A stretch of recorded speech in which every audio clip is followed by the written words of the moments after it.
transportation inconvenience is the biggest inconvenience of the island for sure. You're limited in how long you can be away. You know, the last boat is at 11:30, so you don't do anything in the city after 11:30. It kind of rules out going to concerts, for instance, because they don't start until 10:30 or sometimes. You know, I mean, last weekend we went to one, and we got the last boat home at 11:30, I guess it was. But it didn't start till 9:15. So that's a big disadvantage. And you in the morning, if you want to get an early plane somewhere, you have to make special arrangements or stay in the city because you can't. There is no boat goes early enough to get you to the airport. So that's a major problem. And then you have to carry all your groceries and everything that you want to bring over here, and it's insanely expensive to bring a truckload of stuff over here. It's like $150 for a pickup truck, and $300 for a cube van, like a fairly good sized cube van. So you don't do that all the time, or people cooperate, and they'll, if they're bringing stuff over with an empty truck, they'll let their neighbors know and that they got space, and then they'll go halves on it, kind of thing. When the harbor freezes over, that's a double nuisance, because then you have to take a bus from here down to the airport, and then they have to wait until they get permission to cross the airport and then go through the tunnel to get to the city.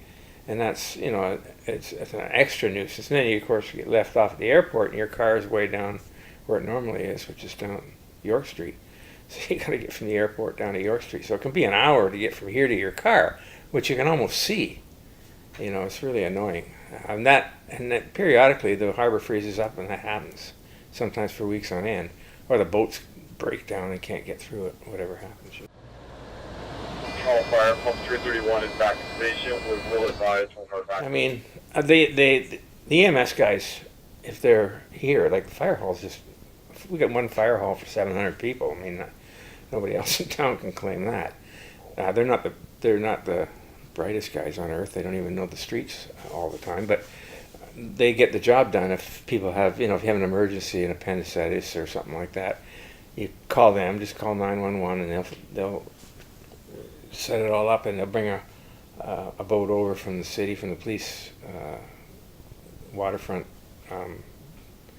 office over there, and they'll bring them over, and they're really good.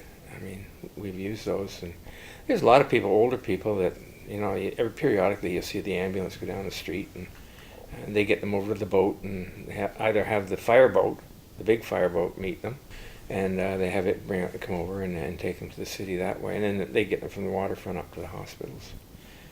But I mean, if you're able, you're not that far from best hospitals in the country. I had some problems, and I ride up to Toronto General or Mount Sinai or Princess Margaret, and those hospitals they're right there. 10-minute ride on your bike.